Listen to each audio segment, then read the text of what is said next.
ভিতরে ঢুকিয়ে দিলাম। এটাকে এবার আমি যে কাপড়টা নেবো সেই কাপড়টা 40 ইঞ্চি ঝুলের মধ্যে আমি এটাকে 4 ভাঁজ করে নেব।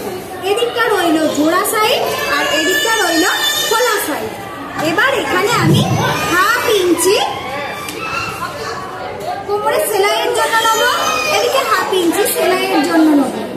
এবার আমি এখানে কি বলেছি 36 ইঞ্চিকে 12 দিয়ে সূত্রে ফেলে 3.5 ইঞ্চি কোমরের জন্য কোমরের দিক থেকে আমি 3.5 ইঞ্চিতে আমি সেন্টিমিটারে দাগ দিয়ে দিচ্ছি। ওপরে আমার এই কাপড়টা রয়েছে 19 ইঞ্চি আর এই দিকে আমার 2 ইঞ্চি বাদ দিয়ে 40 ইঞ্চি, এদিকে আমি 38 ইঞ্চি আর এটা সেলাইয়ের মোড়ার জন্য 1 ইঞ্চি। এদিকে ঝুলটা নিচ্ছি 38 ইঞ্চি, কেননা 2 ইঞ্চি এদিকে কোমরের জন্য যে কোমর পট্টি বেল্টটা নিয়েছি সেই বেল্টটার জন্য আমি এটা নিয়েছি 2 ইঞ্চি বাদ দিয়ে। আর এখানে 38 ইঞ্চি নিয়ে আর এই ঝুলটা 1 ইঞ্চি নিয়ে আমি এটা কি করলাম পুরো ঝুলটাতে আমি লম্বের ঝুলটা দিলাম। আর এদিকে আমি দিলাম 19 ইঞ্চি, এদিকে দিলাম 19 ইঞ্চি। আর এই কোমরটা যে কাটবো 6 পার্টের, দেখো এই একটা পার্ট, এই একটা পার্ট, এই একটা পার্ট, এই একটা পার্ট, তাহলে 4টে পার্ট, 4টে পার্টে এটা হচ্ছে এখানে এটাকে আমি 2টো পার্ট ধরবো, এই একটা পার্ট আর এই একটা পার্ট, এটাকে আমি 2টো পার্ট ধরছি। আর এইখানে আছে 6টা পার্ট, 6টা পার্টের ডবল করে ধরলে 12টা পার্ট। সেই 12টা পার্টে 36কে আমি 12 দিয়ে যদি ভাগ করি তাহলে 3 ইঞ্চি হচ্ছে।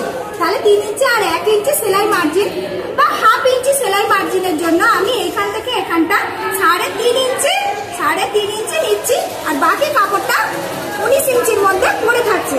এবার পুরো চৌকো যে কাপড়টা রয়েছে তার নিচে যে কাপড়টা এদিকে একদম উপর থেকে নিচের দিকটা এই যে আমি নিয়ে নিয়েছি 3.5 ইঞ্চি।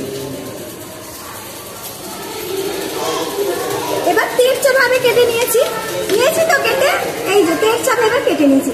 এবার দেখো সব থেকে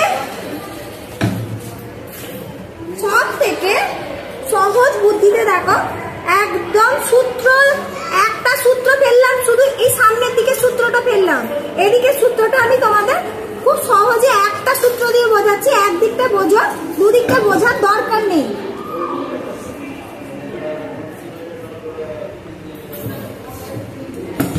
কোমরের দিকটা আমি মুড়ে রেখেছিলাম, তো কোমরের দিকটা আমি আগে কোমর পট্টিটা এই যে কেটে নিলাম। দেখো এটা হচ্ছে কোমর পট্টি আর এইখান থেকে দেখো কেটে দিয়েছি। এবার এখানে যেহেতু 4টে পার্ট করেছিল তাহলে 4টে পার্টের এই কাপড়গুলো আমি কেটে নিচ্ছি, এখানেও আমি কেটে নিচ্ছি। এবার একটুখানি বোঝার চেষ্টা করো, এই দেখো এইটা হচ্ছে জোড়া, 2টো দিক বেরিয়ে গেল। আর এই যেটা ছিল এটা 4টে দিক আমি সোজা করে নিলাম। এবার এই দিকটা দেখো তেরছা পট্টি আছে, এদিকেও দেখো তেরছা পট্টি আছে। তেরছা পট্টিটায় আমি 2টো সমান পট্টি দিয়ে দিলাম, এটা 2টো পার্ট, এই দেখো আরো 2টো পার্ট, আবার এই দুটোকে আমি এই দিকে তুলে দিলাম।